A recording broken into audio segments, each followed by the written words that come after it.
आलोक मेहता जी जो माननीय पूर्व मंत्री हैं, अ, वो एक ऐसी पॉलिटिकल पार्टी में है जिस पार्टी का रिकॉर्ड रहा है कि करप्शन वो करते हैं। ईडी के रेड को पॉलिटिसाइज करना, गोया कि हम अपने कानूनी जो इदारे हैं, जो इंस्टीट्यूशनल बॉडीज़ हैं, कॉन्स्टिट्यूशनल बॉडीज़ हैं, उस पे एक तरफ से उँगली उठा रहे हैं। ये मुनासिब बात नहीं है। और उस पार्टी के कई लोगों के ऊपर ईडी की पहले भी रेड पड़ी हुई है, किसी पे ज़मीन घोटाले का, किसी पे नौकरी के नाम पे ये करने का, किसी को एसेट्स लूटने का, और तरह तरह के आरोप लगते रहे हैं। कैलाश पांडे के यहाँ भी रेड पड़ी, तो इसको लेकर के विपक्ष ने कहा कि आप लोग जो है दबाव बना रहे हैं ताकि 25 के चुनाव में ज़्यादा सीट ना मांग दे चिराग पासवान। अब हमारे एनडीए के लोगों के ऊपर रेड पड़ रही, तो उसको आप कह रहे हैं कि दबाव के लिए है। तेजस्वी यादव जी को समझना चाहिए कि आप करप्शन क्यों करते हैं, आपकी पार्टी के लोग करप्शन क्यों करते हैं। लेकिन जब चुनाव आता है तभी ईडी का एक्टिव होती है इतना, इससे पहले तो एक्टिव नहीं होती है। ईडी हमेशा एक्टिव रहती है और हमेशा रेड डालती रहती है।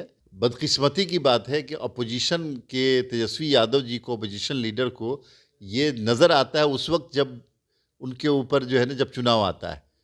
तेजस्वी यादव जी के ऊपर कब रेड हुई थी? उस वक्त चुनाव था? कोई नहीं था, रेड हुई।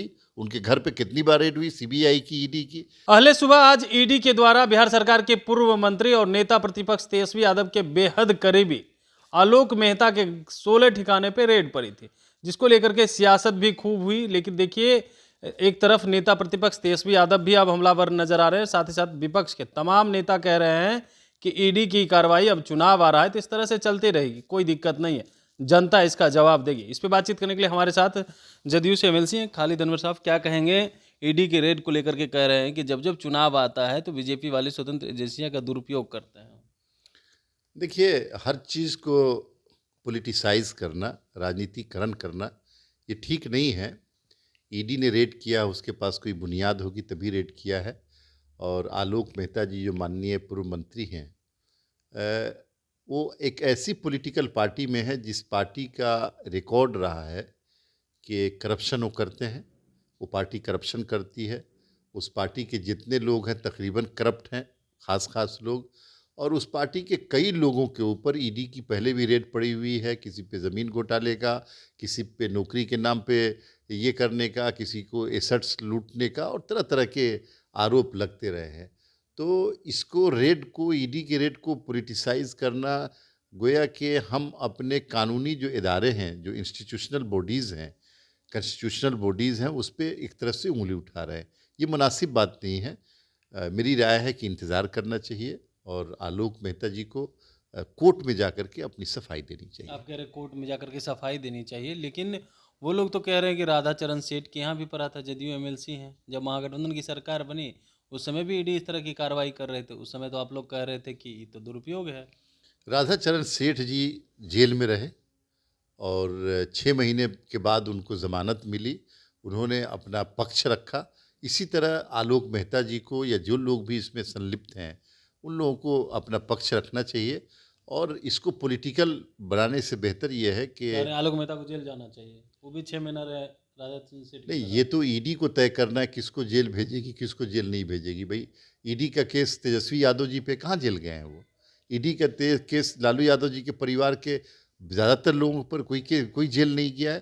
तो ये जल्दबाजी होगी कहना कि जेल जाए। लेकिन यह है कि आलोक मेहता जी अपना पक्ष रखें कोर्ट में, और इसको तेजस्वी यादव जी राजनीतिकरण न करें। इसका जनता देख रही है और जनता जानती है कि कौन सी पॉलिटिकल पार्टी करप्ट है और किसके मेंबर्स करप्शन में माहिर हैं। यही आलोक मेहता जी के साथ हो रहा है। मैं कोई ज़्यादा बात इस पे इसलिए नहीं बोलना चाहता हूँ कि बहरहाल वो माननीय मेंबर हैं और मुझे इसमें ज़्यादा नहीं बोलना चाहिए। अब कह रहे ज़्यादा नहीं बोलना चाहिए, लेकिन जब चुनाव आता है तभी विपक्ष की पार्टियों पर इस तरह की ईडी, सीबीआई और आईटी रेड क्यों पड़ते हैं? अब वो इसीलिए तो कहा जा रहा है कि वन नेशन वन इलेक्शन कर दिया जाए। सालों भर चुनाव रहता है मुल्क में, तो क्या ईडी और सीबीआई और आईटी और सारे कानूनी इदारे बैठ जाएं, काम करना बंद कर दें? अभी तो रेड हुआ है, अभी देखिए क्या क्या बरामद होता है और क्या क्या चीज़ें आती हैं। उसके बाद ही ना मुकदमा होगा, उनके ऊपर मुकदमा होगा और फिर फेस करेंगे वो। कैलाश पांडे के यहाँ भी रेड पड़ी, तो इसको लेकर के विपक्ष ने कहा कि आप लोग जो है दबाव बना रहे हैं ताकि 25 के चुनाव में ज़्यादा सीट ना मांग दे चिराग पासवान। अब हमारे एनडीए के लोगों के ऊपर रेड पड़ रही तो उसको आप कह रहे हैं कि दबाव के लिए है, आपके ऊपर रेड पड़ रही तो कह रहे हैं कि हमको दबाव में लेने के लिए है। तो भाई ये कर आप क्या बोल रहे हैं तेजस्वी यादव जी? तेजस्वी यादव जी को समझना चाहिए कि आप करप्शन क्यों करते हैं, आपके पार्टी के लोग करप्शन क्यों करते हैं, पैसे क्यों लूटते हैं, क्यों ऐसी हरकतें करते हैं जिससे जनता की निगाह में भी आप गिर जाते हैं और कॉन्स्टिट्यूशनल बॉडीज़ भी आपके ऊपर छापे मारती है।